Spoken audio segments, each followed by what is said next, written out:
ये है अंटार्कटिका, जो सदियों से इंसानों की पहुंच से दूर और उनके लिए एक बहुत बड़ी मिस्ट्री रहा है। चाहे वो ब्लड वाटरफॉल्स हों, मिस्टीरियस एनिमल्स हों, अंडरग्राउंड लेक्स हों या बर्फ के नीचे दबे हुए शहर भी क्यों ना हो, अंटार्कटिका के बारे में कई ऐसी मिथ्स और मिस्ट्रीज हैं जिनका आज भी सुराग नहीं लगाया जा सका। अंटार्कटिका दुनिया का वो अकेला कॉन्टिनेंट है जहाँ कोई इंसान नहीं रहता, क्योंकि यहाँ का टेम्परेचर -90 डिग्री सेल्सियस तक चला जाता है। इसके साथ साथ यहाँ 300 किलोमीटर प्रति घंटे की स्पीड से बर्फीले तूफान भी आते हैं। इसी तरह अंटार्कटिका दुनिया का सबसे सूखा कॉन्टिनेंट भी है, इतना सूखा कि आपको शायद ये जानकर हैरानी होगी कि इसे डेजर्ट भी कहा जाता है, क्योंकि यहाँ सालाना सिर्फ 50 मिलीमीटर बारिश होती है। फिर भी पिछले कई सौ सालों से दुनिया के कई देश अंटार्कटिका पर कब्जा करने की कोशिश में लगे हैं। इस मैप को देखिए, इस हिस्से को फ्रांस क्लेम करता है, इस हिस्से को नॉर्वे और पूरी राइट साइड को ऑस्ट्रेलिया। इसी तरह ब्रिटेन, चिली, अर्जेंटीना और न्यूजीलैंड भी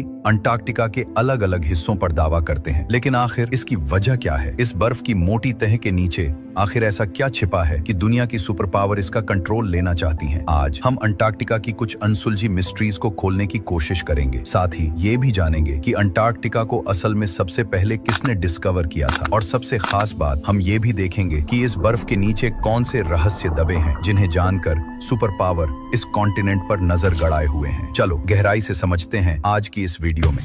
अंटार्कटिका की खोज का सवाल अपने आप में एक पहेली है। ब्रिटिश दावा करते हैं कि उन्होंने इसे डिस्कवर किया, जबकि रशियन कहते हैं कि सबसे पहले उनके नाविकों ने यहाँ कदम रखा था। लेकिन अंटार्कटिका का जिक्र हजारों साल पहले ग्रीक फिलोसोफर अरस्तु ने किया था। उन्होंने कहा था कि धरती गोल है और उत्तर और दक्षिण ध्रुव एक दूसरे के मिरर इमेज हैं। 2021 में रॉयल सोसाइटी ऑफ न्यूजीलैंड की एक स्टडी में ये दावा किया गया कि ऑस्ट्रेलिया के पास पॉलिनेशियन आइलैंड्स पर रहने वाले माओरी लोग शायद 7वीं सदी में अंटार्कटिका पहुंचने वाले पहले इंसान थे। रिकॉर्डेड इतिहास में ब्रिटिश नौसेना अधिकारी जेम्स कुक वो पहले यूरोपियन थे जिन्होंने 1770 के दशक में एंटार्कटिक सर्कल को पार किया। लेकिन वो अंटार्कटिका से 130 किलोमीटर दूर ही थे जब उन्होंने समुद्र में तैरते आइसबर्ग और खतरनाक लहरें देखी। कुक ने अपनी शिप वापस मोड़ ली क्योंकि आगे जाना बेहद जोखिम भरा था। उन्होंने कहा था, इस दक्षिणी कॉन्टिनेंट तक पहुंचना इतना खतरनाक है कि शायद ही कोई इंसान यहाँ तक पहुंच पाए। कुक के बाद कई खोजकर्ताओं ने अंटार्कटिका डिस्कवर करने की कोशिश की, लेकिन वे कामयाब नहीं हुए। फिर 19 सदी में आर्थिक और सामरिक वर्चस्व की होड़ शुरू हुई।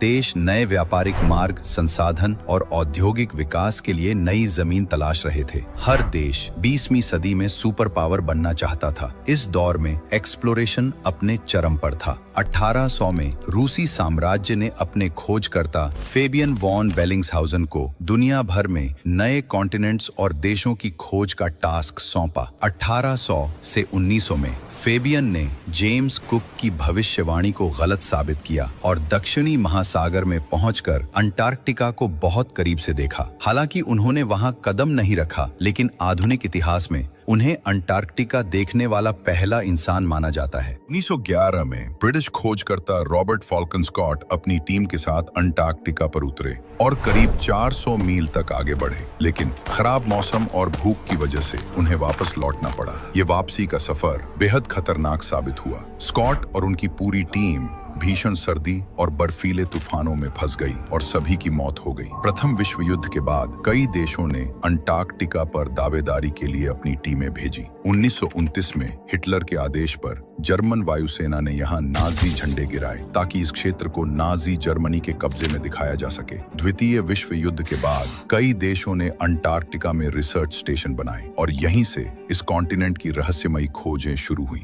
सबसे हैरान करने वाली खोज थी कि किसी जमाने में अंटार्कटिका पर बर्फ नहीं बल्कि घने जंगल थे। लंदन के इंपीरियल कॉलेज के वैज्ञानिकों को यहाँ फॉसिलाइज्ड लकड़ियां मिली जो बताती हैं कि करीब 9 करोड़ साल पहले अंटार्कटिका एक गर्म कॉन्टिनेंट था जहां घने जंगल और गर्म जलवायु वाले कीटों के जीवाश्म पाए गए। दूसरी बड़ी खोज थी कि इस 3 किमी मोटी बर्फ के नीचे 400 झीलें हैं जिनका अपना अनोखा इकोसिस्टम है। इन झीलों में ऐसे समुद्री जीव पाए जाते हैं जो दुनिया में कहीं और नहीं मिलते, जैसे विशाल मकड़ियां, और पारदर्शी जेलीफिश। ये बर्फ के नीचे एक अलग ही दुनिया है। इसके अलावा अंटार्कटिका की मैकमर्डो वैली में ब्लड वाटरफॉल ने भी खोजकर्ताओं को सालों तक हैरान किया। ये झरना ऐसा लगता है मानो बर्फ से खून बह रहा हो। हाल ही की रिसर्च से पता चला कि इस झरने का लाल रंग एक नमकीन झील से आता है जो अब सैकड़ों फुट बर्फ से ढकी है। इस पानी में आयरन की मात्रा बहुत ज्यादा है जो धूप और ऑक्सीजन के संपर्क में आकर ऑक्सीकरण हो जाता है और जंग जैसा लाल रंग ले लेता है। अंटार्कटिका की तीसरी सबसे बड़ी मिस्ट्री और कॉन्स्पिरेसी थियरी ये है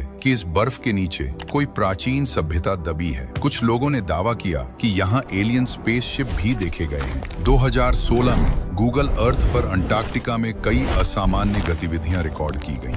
कुछ लोग इन्हें एलियन यूएफओ कहते हैं, जबकि कई राजनीतिक विशेषज्ञों का मानना है कि ये अमेरिका और अन्य देशों के गुप्त सैन्य अभियान हैं। यहीं से शुरू होता है अंटार्कटिका का वो छिपा हुआ राजनीतिक खेल जिसके बारे में बहुत कम लोग जानते हैं। जब दुनिया भू राजनीतिक मुद्दों में उलझी है, तब अमेरिका, चीन और रूस जैसे देश अंटार्कटिका में आक्रामक अभियान चला रहे हैं। चीन ने तो वहां कई रिसर्च स्टेशन बनाए हैं। 1959 की अंटार्कटिक संधि के मुताबिक कोई भी देश यहां वैज्ञानिक शोध कर सकता है, बशर्ते वो अपने नतीजे सभी देशों के साथ साझा करे। 1992 में अमेरिकी भूवैज्ञानिक सर्वेक्षण में खुलासा हुआ कि अंटार्कटिका में 500 अरब बैरल के प्राकृतिक गैस और तेल के भंडार हैं, लेकिन इन देशों का असली इंटरेस्ट तेल और गैस में नहीं है। हाल ही में अंटार्कटिका में ओस्मियम, प्रेसिओडिमियम, टर्बियम और डिस्प्रोसियम जैसे दुर्लभ खनिजों के विशाल भंडार मिले हैं।